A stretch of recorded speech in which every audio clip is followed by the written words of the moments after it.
Once upon a time in the lap of Mother Earth, nestled between rolling hills and whispering bamboo groves, lay a village that seemed like a picture from an ancient storybook. Its houses were built in a circular shape, radiating warmth and unity, and its inhabitants lived in harmony with nature.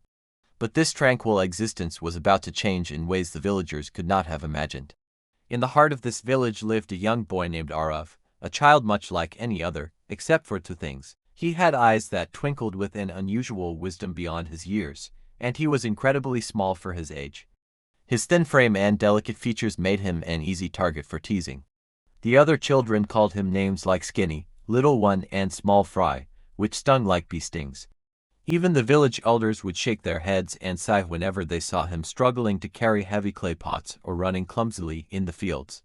"Oh, Arav," they would say, "you are so tiny. When will you become strong?" These words echoed in Arav's ears like mournful bells, planting seeds of sadness and insecurity in his heart. One evening, while Arav sat by the window watching fireflies dance in the twilight, his grandmother, a woman with eyes as deep as the night sky, sat beside him. Sensing his troubled thoughts, she gently asked, "What are you thinking, my little star?" Hesitantly, Arav poured out his heart, telling her about the taunts of the other children and the villagers. His grandmother listened patiently, her gaze fixed on the distant hills.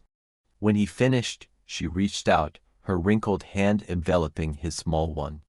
"Arav," she said softly, "being strong is not always about physical power. It's true that our bodies are frail and we may face many challenges, but true strength comes from within." She paused, searching for the right words. "It's about the strength of our spirit, our will to keep going, our refusal to give up in the face of difficulties." Her words were like a gentle breeze carrying the seeds of hope to the dry lands of Arav's heart. "But how can I become strong, grandmother?" Arav asked, his voice filled with longing. She pointed to the dancing fireflies. "Look at those little lights. They are so tiny, yet they dare to shine in the darkness. Even a small light can make a big difference in the darkest of nights, don't you think?" Arav nodded, his eyes shining with understanding. "I understand now," he whispered. "Being strong is not about being the biggest. It's about having the biggest heart, the kindest spirit, and the brightest light." As the night deepened, a sudden gust of wind stirred the leaves outside, heralding the arrival of a storm. Thunder rumbled in the distance, and dark clouds blotted out the stars. Before long, the winds howled like hungry wolves and rain lashed against the windows, mimicking the rhythm of a war drum.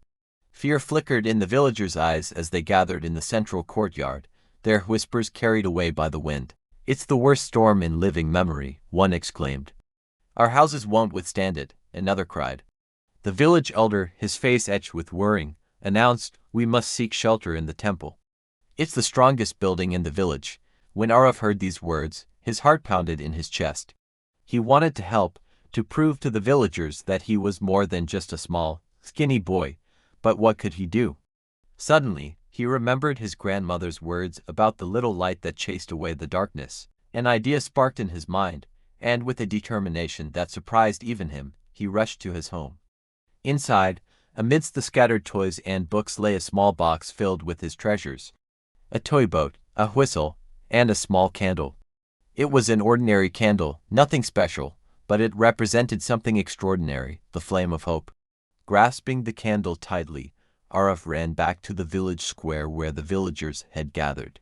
The rain had intensified, whipping their faces like icy whips. The villagers huddled together, their faces pale in the flickering light of oil lamps. "Everyone, come with me," Arav shouted above the wind. He led them to the temple, its sturdy walls offering a promise of safety. Inside, it was dark and cold. The oil lamps swayed precariously, casting eerie shadows that danced on the damp walls.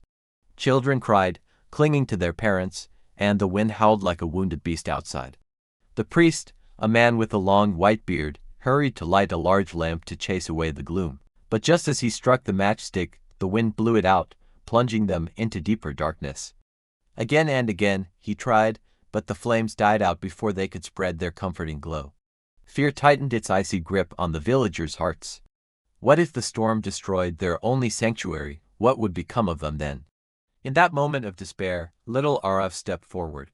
From his pocket, he pulled out the small candle. It was nothing compared to the giant lamps the priest had, just a thin stick of wax. The villagers gasped. They had seen Arav playing with that very candle many times, and it seemed so insignificant in the face of the raging storm. "What will that tiny thing do?" one man scoffed, his voice laced with disbelief. But Arav's eyes were steady, his gaze unwavering in the darkness. He cupped his little hands around the candle, shielding it from the wind. Carefully, he lit it.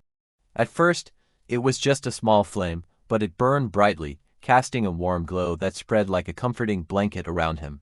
Then something incredible happened. As the flame danced in his hands, it seemed to grow, becoming bigger and steadier, until it chased away the shadows and revealed the worried faces of the villagers.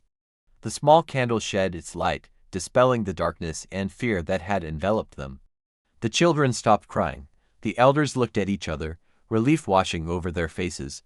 The villagers gathered close, and in that fragile glow, fear began to fade, replaced by a glimmer of hope. The storm continued to rage outside the temple, but inside, the candle kept burning. Arav never moved his hands, never let the wine touch the flame. He stood there, a tiny warrior battling against the darkness, his spirit as strong as the storm itself. Hours passed, the wind screamed outside, but inside the temple, the candle remained alight. It became a beacon of hope, a silent promise that the night would end and the sun would rise again. Finally, as the first rays of sunlight touched the horizon, the storm began to subside. The wind softened to a gentle breeze, and the clouds parted to reveal a bright blue sky dotted with fluffy white clouds. As if awakened from a dream, the villagers realized they had been holding their breath. They looked at Arav, their eyes shining with gratitude and admiration. From that day forward, Arav was no longer called the weakling. The villagers remembered him as the boy who kept the light alive during the storm. His name was spoken with respect, and his small stature was no longer a cause for ridicule. Instead, it was seen as a reminder of the day a small boy had shown them that it wasn't the size of your strength that mattered, but the strength of your spirit. His story became a legend, passed down through generations, a beacon of hope in times of trouble.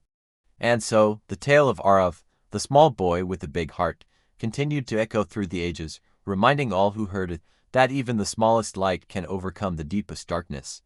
All it needs is a steady hand to protect it and a determined spirit to keep it burning. Remember, it is not the size of your strength that matters, but the strength of your spirit.